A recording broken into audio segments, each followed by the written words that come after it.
Olá pessoal, sejam bem-vindos à nossa live. Eu sou a Marcela Coelho, repórter do Guia do Estudante, e hoje estamos aqui para falar de um assunto que amedronta muitos estudantes, mas é importantíssimo tanto para o Enem como para outros vestibulares, que é a redação. Para falar sobre o assunto, nós estamos com a Pamela Brandão, especialista no assunto, mas também mais conhecida como Pamba. Ela é professora e também dona do canal no YouTube Redação em Gramática Zica. Seja bem-vinda, Pamba. Muito obrigada. Oi, gente, tudo bem com vocês? Quero agradecer a vocês pelo convite, o Guia do Estudante. Prazer, para quem não me conhece, sou a professora Pamba, do Redação em Gramática Zica, e a gente vai conversar hoje aqui um pouquinho sobre redação, tirar as maiores dúvidas, né? Não deixem também já de mandar as perguntas. E a gente separou algumas dicas legais, né? Algumas coisas para conversar, e eu tenho certeza que vai ajudar bastante. É isso mesmo. Se vocês tiverem alguma dúvida, enviem nos comentários que ao longo do live a professora vai responder. Isso aí. Pamba, seu canal ele tem muitos seguidores, muitas pessoas que acompanham. Conta pra gente um pouco como começou tudo isso. Certo. Olha só, eu comecei a minha carreira dando aula num cursinho popular, tá? E quem faz cursinho, né, presencial, sabe que as aulas de gramática, elas acontecem de segunda a sexta, e aos sábados, somente aos sábados, é que tem aula de redação, né? E aí um grupo de alunos, eram mais ou menos uns 5 alunos, chegaram em mim e falaram assim: professora, tem como você gravar as suas aulas? Porque eles não tinham como ir aos sábados. Uns porque trabalhavam e outros porque não tinham realmente condição financeira de ir no sábado no cursinho para assistir a aula de redação, né? E era o único dia que tinha. E aí eu fiquei, eu falei, mas pô, eu vou colocar o celular na sala, isso vai ficar tão estranho, vai ficar o áudio ruim, não tem luz, né? Aí eu fiquei meio chateada, porque eu cheguei em casa pensando, né? Meu marido tava jogando, olha gente, meu marido tava jogando videogame. Pra ele parar de jogar videogame é porque eu estava com uma cara de enterro, né? Não é fácil. Aí ele virou e falou assim: o que aconteceu? Eu expliquei pra ele, eu falei, uns alunos pediram pra eu gravar a aula, mas infelizmente eu acho que fica muito ruim e tal, eu não tinha equipamento, né? Eu tinha um celular. E aí ele falou, isso que é legal, né? Você tem uma pessoa do seu lado que ela só vê soluções, ela não vê o problema. Ele falou, vamos gravar. A gente pega, põe o celular, ele viu no YouTube, gente, o YouTube é maravilhoso, não é não? Ele viu no YouTube como fazer um tripé de garrafa PET, né? Aí fizemos um tripé, compramos uma iluminação, essa iluminação de jardim, gente. Então esses primeiros vídeos que vocês olham aí no YouTube, que no meu canal tem 800 mil visualizações, 600 mil visualizações, 700 mil visualizações, tudo vídeo gravado com celular em casa. A gente comprou uma tela, uma lousa branca e foi gravando as aulas. Só que aí, o que aconteceu? Eu falei assim, bom, aí tudo bem, eu gravo essas aulas, ponho, olha a ideia da louca. Falei, eu coloco num pendrive e mando para esses alunos. Aí ele falou, não, faz um canal no YouTube que é mais fácil para você mandar o link. Aí eu falei, pode crer. Vou fazer um canal no YouTube e vou mandar o link pra eles. E aí, larguei lá, gente. Mas quando eu voltei, aula com 500 mil visualizações. Aí eu parei pra pensar, eu falei, então não eram só aqueles 5 alunos que precisavam, né? E aí a gente começou a dar sequência realmente ao canal. Isso dá um grande retorno, né? Muito, muito mesmo. E como que acontece esse seu contato com as pessoas que assistem? Como você responde eles? Como que funciona isso? Sim, porque a aula presencial você tá ali com o aluno, né? Você agarra, você abraça, você sente ele no seu coração. Agora, lá no YouTube, é comentário, né? Eu tento sempre responder a todos. Às vezes é um pouquinho difícil, porque é muito comentário. Você lança um vídeo, tem muito comentário. Mas eu sempre tento responder todo mundo. No YouTube, na nossa fanpage do Facebook, no Instagram. Eu adoro bater papo, gente. Pode me chamar lá pra bater papo, pra tirar dúvida, porque eu respondo. E agora vamos falar sobre a redação. É um assunto que os estudantes eles ficam malucos, né? Sim. Às vezes eu recebo muitas mensagens mesmo, eles falando, me ajuda a fazer alguma redação, como que eu começo? Com esse tema, né? Sim, E eles leem o tema e não sabem por onde começar. Então, como que o aluno deve organizar o pensamento para colocar na redação? Essa é uma das grandes dúvidas da humanidade, gente, mas é muito tranquilo responder isso. As pessoas, primeira coisa, põe na tua cabeça o seguinte, redação não é dom, tá? Redação é técnica.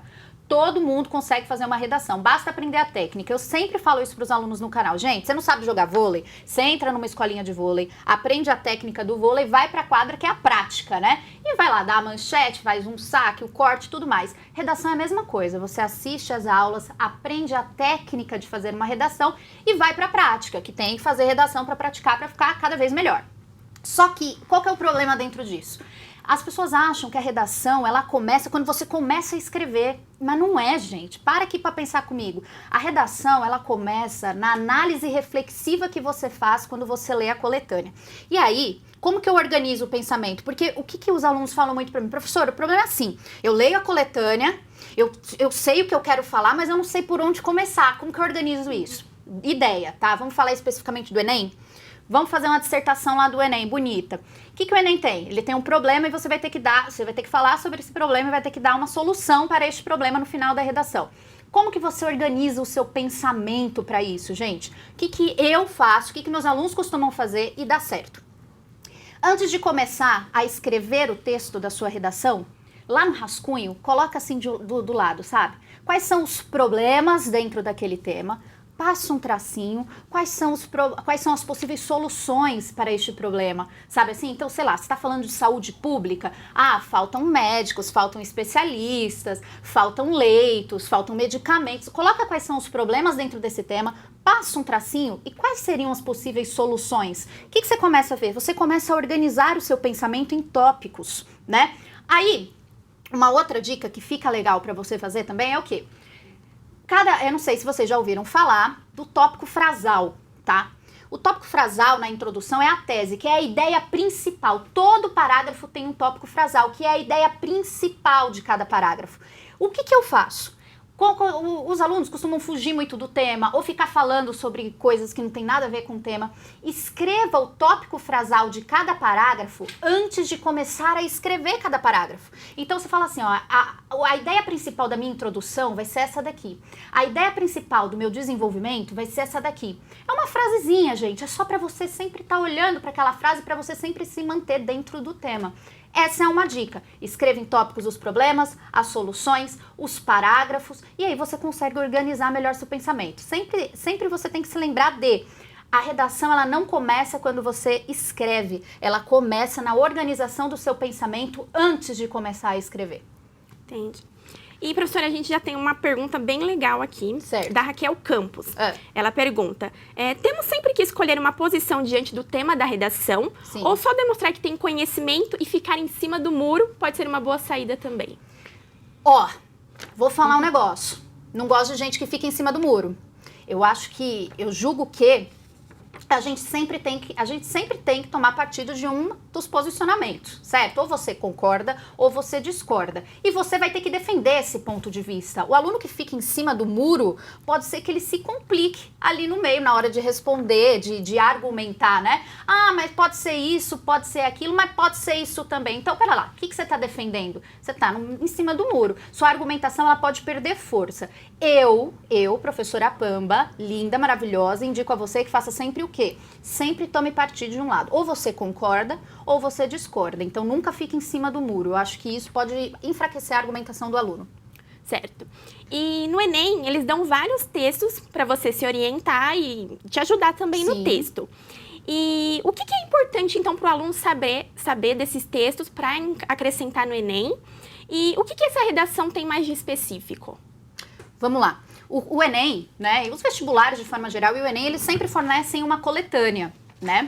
E essa coletânea, ela dá para você uma ideia sobre a temática, ela te dá um tema, né? E aí ele vai ali falando, dá vários textos, dá uma charge, uma imagem, um gráfico, para você se informar a respeito daquele tema. Por isso também que eu digo sempre o seguinte, é difícil você não saber nada sobre o tema. Os alunos sempre ficam com muito medo, né? E se chegar lá na hora da prova e não souber nada? A coletânea, amor, tá ali para te ajudar. Entendeu? Então vai na coletânea e sempre presta muita atenção no que a coletânea traz de informação para você. Suponhamos que o tema fale sobre o uso das tecnologias no ensino. Olha lá, uso das tecnologias no ensino. Então o textinho 1 tá falando da escola, o texto 2 tá falando do ambiente escolar, não sei o que, sei lá. O 3 está mostrando um gráfico sobre como que a tecnologia é usada em sala de aula. Olha só, gente, o uso das tecnologias no ensino. Se o aluno começar a falar do uso das tecnologias na formação do indivíduo, porque as pessoas estão mais egoístas, você está fugindo do tema. Todos os textos da coletânea estão mostrando para você que você tem que falar exatamente do uso da tecnologia no ambiente escolar, não na formação do indivíduo. Pra não fugir do tema. Então, a coletânea já te ajuda nesse sentido. Olha o que cada texto da coletânea tem em comum. Qual que é o assunto que todos tratam? Ah, todos tratam de escola. Opa, então eu tenho que falar do ensino com a escola. Qual que era a segunda parte da pergunta? Se essa redação tem algo de específico. Sim, falando especificamente da redação do Enem, ela tem uma coisa específica que vale só 0 a 1000, que é a metade da tua nota, e sempre vai ter um problema dentro do tema, e sempre você terá que propor uma solução para este problema, gente. A redação ela é avaliada em 5 competências. Cada competência vale de 0 a 200, que compõe tua nota, vamos somar aqui, não é muito difícil, 1000, certo? 200, 200, 200, 200, 225, ok, 1000. Gente, a competência 5 que é avaliada é o projeto de intervenção. Se eles estão avaliando o projeto de intervenção, significa que você tem que fazer um projeto de intervenção. É meio óbvio, mas é bom a gente sempre lembrar. Apresenta o problema para o leitor e dê uma solução para este problema. Depois eu falo um pouco mais da solução. Certo. E o Enem, ele também não considera obrigatório o título. É. O que você pensa sobre o título? Porque tem muitas provas que elas consideram obrigatório. Sim. É importante? É muito, tá? Eu sou aquela pessoa que eu nunca faço negócio incompleto. Eu sou a pessoa do, se é opcional, eu vou fazer, sabe? Eu sou a aluna chata, a aluna insuportável que ninguém gosta. Por quê? Gente, o título, ele é a apresentação do seu texto. Então não custa nada você fazer um título para apresentar isso ao seu corretor. Ele vai olhar um texto bem escrito, uma estrutura, ele fala, pô, o aluno sabe que o título não é obrigatório, mas ele se preocupou em apresentar esse texto aqui para mim. Pô, legal. Ah, uma ideia para título. Ah, professor, sabe qual que é o problema? Eu não coloco o título, porque eu nunca sei o que eu vou colocar de título. Aí eu fico com medo, se o título não tiver nada a ver, desconta a nota. Óbvio, tem que ter a ver com o texto. Gente, pega um trecho do seu texto, ó que bonito, ó que malandragem. Pega um trecho do seu texto, põe de título. Pô, se o título tá no texto, não tem como o título não ter a ver com o texto, gente. A vida é muito simples, não vamos complicar. Outro estudante, ele também fez uma pergunta bem legal. É o Itinho. Como posso melhorar a minha caligrafia para colocar na redação? Itinho. Existe uma força maior chamada Deus, brincadeira. Gente, caligrafia é um problema, né? Por quê? Porque ilegibilidade anula a redação, né? Esse Vitinho? Itinho, pessoa maravilhosa. Itinho, se o corretor não entender a sua caligrafia, ele vai carimbar a sua redação e vai falar ilegível. Não adianta entrar com recurso, não tem como. Anula a redação. O que eu recomendo? Como estamos no começo ainda do ano, recomendo que você ou comece a fazer um caderno de caligrafia, custa 30 centavos na papelaria, tá? Pode pedir para uma amiga, um amigo, um tio, a mãe, um pai, escrever algumas palavras lá para você e começa a treinar a caligrafia. Ou a gente tem a opção da letra de forma. Só que o que eu vou colocar de letra de forma? Muita gente pergunta, pode usar a letra de forma? Pode, gente. Inclusive tem gente que a caligrafia é em letra de forma. Sempre diferencie na letra de forma maiúsculas de minúsculas, tudo bem? Professora, não vai descontar minha nota? Não vai descontar a tua nota, prometo, juro pra você. Não quero te prejudicar, eu te amo. E tem outra aqui também, do Mauri Lima. Pode usar a primeira pessoa na redação? Meu Deus do céu, vamos lá, que pergunta incrível, eu tinha de verdade. muita dificuldade com isso também. Faz na terceira ou na primeira pessoa? Gente, vamos lá. A técnica do texto dissertativo argumentativo é clara. Texto dissertativo só se escreve em terceira pessoa. O que eu já ouvi falar? Ah, professora, mas eu ouvi que quando você escreve em primeira pessoa do plural, você está incluindo como sociedade. Gente, eu nunca entendi essa explicação, tá? Porque primeira pessoa do plural é nós. Se nós eu tô no texto, você não pode se colocar no texto, amor. Você tem que escrever o texto sempre em terceira pessoa. Se você escrever o texto em primeira pessoa, você não está fazendo uma dissertação argumentativa. Você está fazendo uma outra técnica que chama dissertação subjetiva. Essa sim é escrita em primeira pessoa, você pode expor sentimentos, emoções, falar do seu amor, você pode falar tudo ali. Na dissertação dissertativa, na dissertação argumentativa, que é o caso do Enem, obrigatoriamente você tem que escrever em terceira pessoa, gente. Ai, professora, mas eu vi lá que não tinha problema. Gente, edital isso daí, terceira pessoa, faz parte da técnica do texto dissertativo. Se escreveu a redação inteira em primeira, a sua redação está passiva a ser anulada. É grave isso, hein? É grave. Complicado. Sim. E voltando para a proposta de intervenção que a gente ia conversar, tem muitos estudantes que eles têm bons argumentos, Sim. Eles colocam no papel, mas na hora de incluir, fica terrível, né? Sim. O que é importante colocar na conclusão, na proposta de intervenção? Vamos lá, gente, vamos bater um papo sério aqui para você já começar a focar nisso logo no comecinho do ano, que isso é importante, isso vai mudar a tua vida. A conclusão da sua redação, ela vale 200 pontos. E é muito difícil o aluno conseguir tirar 200 pontos na conclusão. Por quê? Porque as pessoas, elas leem lá, precisa escrever um projeto de intervenção. Aí eu vou lá ler a intervenção da criatura, ela me escreve assim: é preciso conscientizar a sociedade. Tá bom, amor, eu sei, mas a pergunta que eu quero que você me responda, como? Como conscientiza a sociedade? Porque conscientizar eu sei que precisa. Ou seja, você tem que escrever, gente, um projeto de intervenção. Projeto mesmo. Eu não sei, eu acho que o pessoal ali é muito jovem, mas eu não sei se vocês chegaram a assistir a Super Nanny. Gente, Super Nanny é o maior projeto de intervenção da sua vida. É o projeto de intervenção que você respeita totalmente. Por quê? Porque ela entra na casa da pessoa, ela mostra o problema para a pessoa, ela é uma dissertação do Enem.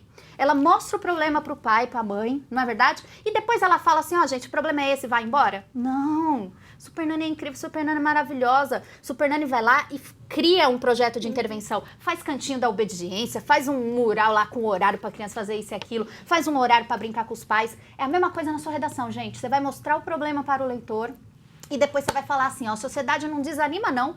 Isso daqui tem solução, e a solução é a seguinte, olha só, é necessário, né, que o governo tome alguma providência, crie-se o projeto de nome X, com a verba que venha de tal lugar, as pessoas que serão beneficiadas serão tal e tal pessoa. Gente, é sempre importante você responder na sua conclusão perguntas como, quem fará, o que fará, tem nome esse projeto? Dê nome pro projeto que você está criando, sabe assim? Dê nome. Quem vai ser beneficiado? Qual que vai ser a consequência disso? Isso aí parece, eu falando, parece muito longo, mas não é. Tudo bem? É só um projeto de intervenção. Dá um nome pro projeto. Cria-se o projeto, os jovens com a política. Cria-se o projeto jovem politizado, no qual, pelo menos uma vez a cada 3 meses, um político vai nas escolas conversar com os alunos e não sei o que, explicar como que é a vida política. Olha que legal, você está criando um projeto real. Tem que conscientizar a sociedade? Eu sei. O que você sempre tem que ter na sua mente é como conscientizar a sociedade. Se você conseguir responder essa pergunta dentro da sua conclusão, é nota 200 na hora. Pamba, e aproveitando que ainda a gente está no início do ano, tem bastante tempo para se preparar, viu, pessoal? Como é que eles podem fazer um cronograma de estudos para a redação? Ótimo.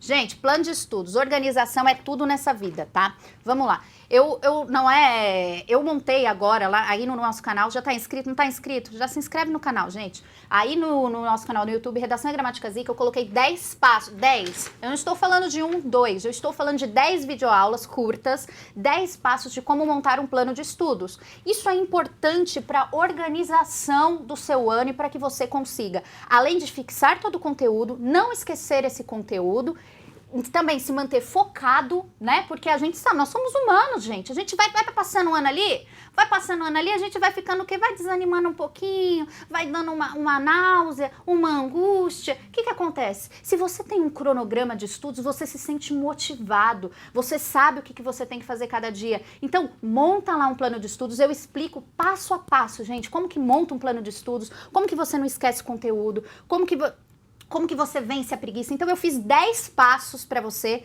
montar este plano, ok? E se manter focado ao longo do ano para que seu estudo realmente venha a render. Porque a gente não tem só uma matéria para estudar, nós temos diversas matérias. Então como que eu organizo essas matérias? Como que eu consigo estudar tudo o que preciso? É possível? É possível, meu amor, mas tem que começar logo também. Não vai deixar esperar estar um mês antes do Enem, igual os alunos. Vem, professor, falta um mês para o Enem, me ajuda.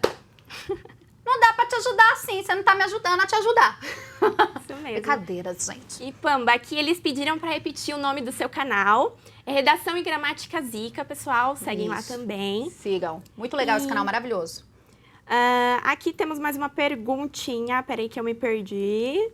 Eles estão perguntando assim, se doenças psicológicas é uma boa aposta pro tema desse ano. O que você acha? Você como professora de redação, você tem algum tema, assim, pra Eu acho indicar? um tema, eu vou falar bem sincera com vocês. Eu acho um tema legal, tá? Eu acho que é um tema que tá em alta. A gente tem uma juventude adoecida, Se a gente parar pra pensar, nós temos uma juventude adoecida, mas eu acho também que tá cedo pra ficar pensando no tema. Faz 4 anos que no canal eu faço uma live e faz 4 anos que eu acerto o tema do Enem. Foi por isso também que eu faço muito sucesso na vida, porque faz 4 anos que eu acerto o tema do Enem.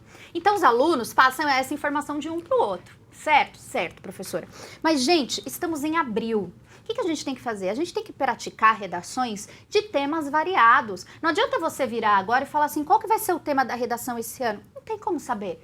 Eu tô coletando informações, eu tô vendo possível. O que eu posso dizer pra você? Muito dificilmente o tema vai ser, sei lá, sobre política e corrupção. Esse tipo de coisa que não favorece o governo. E também não é interessante falar sobre isso. Tem muitos assuntos, vamos falar de redação do Enem, mais relevantes. Olha só o tema do ano passado, que legal. São temas para conscientizar a sociedade. Entendem o que eu quero dizer? Da relevância. Então, você usar uma prova do tamanho do Enem para colocar temas sobre a mulher, sobre religião, sobre beber e dirigir, não é verdade? Então, sempre são temas que, como vai ter um alcance nacional, vai chegar a conscientizar. Então, gente, não fiquem preocupados agora com o tema. Você tem que se preocupar em aprender as técnicas e aplicar essas técnicas no texto. Porque se você estiver preparado, se você tiver uma estrutura de redação montadinha na tua cabeça, não interessa o tema que vai cair, você vai conseguir desenvolver. Lembra sempre, gente, redação é técnica, não é dom. De verdade, tá? Isso mesmo. E agora vamos pensar um pouco na prova do Enem como um todo, professora. Tá. Sempre nos enunciados das questões vem muito texto, e isso é um problema para os estudantes, né? Eu lembro que eu não consegui ler tudo também quando eu fiz o Enem. E quais são as dicas que você dá para eles interpretarem, compreenderem o texto e conseguir responder? Gente, vamos lá. Você tocou dois pontos muito legais. Primeiro, interpretar e compreender texto. Segundo, tamanho dos enunciados no Enem.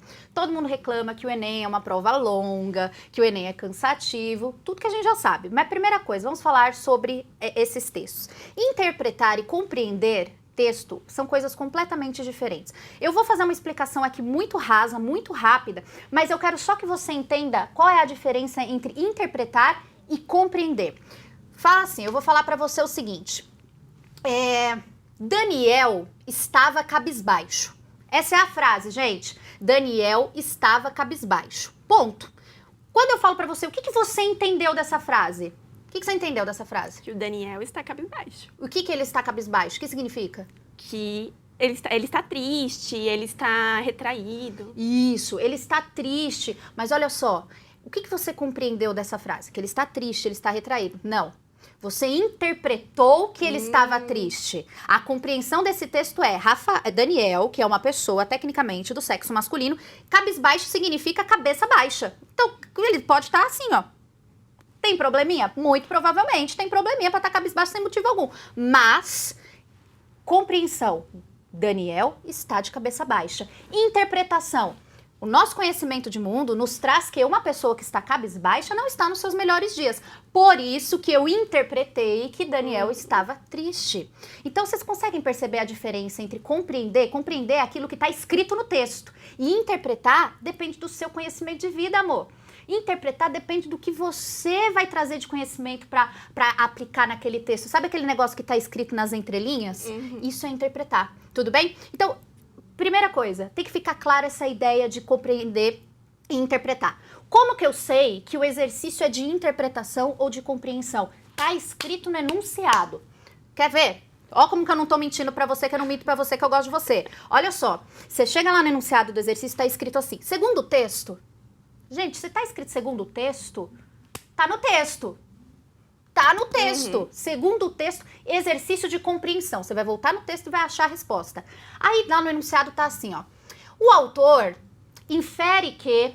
Inferir, ele supõe, você interpreta. Toda vez que tiver a palavra infere-se que... Ao ler o texto, infere-se que... Cara, se infere, quem infere é você que interpreta da sua maneira, você tá entendendo? Então você tem que achar a resposta mais próxima dentro ali do texto. Gente, aprendam a ler o enunciado, no enunciado tá escrito, Tá escrito no texto ou depende do meu conhecimento de mundo? Agora vamos para a segunda parte da sua questão. Eu falo pra caramba, mas eu sei que vocês estão entendendo aí, que vocês estão gostando, vocês estão vibrando do outro lado. Presta atenção. Tamanho do enunciado. As pessoas reclamam muito do enunciado do Enem, falam assim, professora, é porque o enunciado é longo, é cansativo, não dá pra ler tudo. Vou falar um negócio pra você que talvez a sua vida mude a partir desse momento. Metade dos textos que estão lá na prova você não precisa para absolutamente nada na sua vida. Como assim, professora? Então, para que eles fazem tanta coisa? Para nego que não tá informado, perder tempo mesmo e ir mal. Porque, gente, primeira coisa, ninguém olha um exercício. Eu olhei lá, já dá um choque. Abro a prova, eu vejo lá, texto para... É sempre assim, né, gente? Texto para as questões de 1 a 8. Eu já me tremo inteira, porque eu já tenho que ler esse texto aqui gigante, que é metade da página. O que você tem que fazer? Vai direto para o enunciado dos exercícios. Vá direto para o enunciado dos exercícios. Leia lá os enunciados. Por quê? Primeiro, você já vai ter uma ideia sobre o assunto do texto. Segundo, você vai perceber que tem questões lá que você nem precisa do texto, principalmente se for questão de gramática. Porque você lê o texto inteiro, você grifa, você marca, você entende, você interpreta, você compreende o texto, aí você chega na primeira questão, tá escrito assim, a palavra amor. Ela é o quê? Letra A, cachorrão. Letra B, raiz quadrada de 3 elevado à nona potência. Ou seja, você não precisava... Amor é substantivo? O que é amor? Você não precisava ter lido o texto. Era só você ir direto ali na questão, tá entendendo? E claro, existem técnicas para você fazer uma boa leitura de texto, para que a leitura seja eficiente e você consiga responder. Mas isso daí eu explico em algumas aulas. Bamba, os estudantes estão adorando. Eles até falaram assim, vem morar comigo até dezembro. Vou, me alimenta, vou. Precisa de muita ajuda para redação, né? Precisa de muita comida para me alimentar. Nós precisamos finalizar. Opa. Então, uma última pergunta da Viviane de Oliveira. Ok. Ela fala assim, que a maioria das redações que faço, os meus professores falam que preciso me aprofundar mais no desenvolvimento, mas não sei como fazer isso. Me ajuda, por favor? Vivi, você tem um problema que quase todo mundo tem, né? É a questão de se aprofundar. Eu vou te dar uma técnica aqui que pode ser que te ajude. Quando a gente fala aprofundar mais, talvez você esteja colocando... eu vou entrar dentro da sua cabeça agora, você vai falar assim, impossível, essa mulher tá dentro da minha cabeça. Você tá colocando o tema de uma forma rasa, mas porque você não sabe como aprofundar. Então, o que você pode fazer? Citação. Utilize citações. Quando você coloca uma citação no seu texto, você traz algo que a gente chama de argumento de autoridade. O que é um argumento de autoridade? Uma pessoa que tem nome, né? E você fala assim, não sou só eu que estou dizendo isso aqui em terceira pessoa. Sócrates disse, sabe? Saussure disse, Rousseau disse tal coisa. Então, traga um argumento de autoridade. Isso vai ajudar muito na sua argumentação. Traga também dados estatísticos, tá? Aí eu já vou até... Agora eu já sei que surgiu uma dúvida na cabeça deles, eu já vou até responder. Professora, pode pegar dados da coletânea? Não recomendo. Vejo que tem gente que pega, mas eu não recomendo que você pegue nada da coletânea. Tanto porque, gente, quando você pega alguma coisa, uma citação, alguma coisa da coletânea, da prova, eles não contabilizam como linha. Tá? O que eu quero dizer com isso? Vocês sabem que lá no Enem você tem que escrever pelo menos 7 linhas. Então, por exemplo, o aluno tá com ideia nenhuma, essa criatura não se preparou o ano inteiro, chega lá na hora da redação e ela não consegue escrever a redação. Ela escreve lá 7 linhas. Que isso não é uma redação, isso é um parágrafo, eu já quero te matar. Então, o que você faz? Escreveu 7 linhas, mas 2 linhas é só uma cópia lá de uma citação que está na coletânea. Sua redação está anulada, porque você não escreveu 7 linhas, você escreveu 5. Eles não contabilizam essas 2 linhas como linha válida. Tudo bem? Não peguem trechos da coletânea, gente. Sempre tentem trazer, por isso que é importante você sempre ler jornal, revista, pegar diversas fontes, estar informado ao longo do ano. Tenta sempre trazer um conteúdo externo, mostra para o seu corretor que você é uma pessoa que tem conhecimento, que você leu, que você se informou, que você viu num jornal. Tá, tudo em terceira pessoa, tudo bem? Então, Vivi, eu acho que essa questão de trazer um argumento de autoridade, uma citação, ou trazer um dado estatístico vai ajudar e muito a aprofundar, deixar a sua argumentação bem mais forte. Tá ótimo, Pamba. Pessoal, nós vamos ficando por aqui. Vi que temos muitas perguntas, mas aí a gente pode fazer um outro live, né, professora? Para responder todas elas. E muito obrigada pela sua participação, eu adorei. E é isso, pessoal. Até mais. Tchau.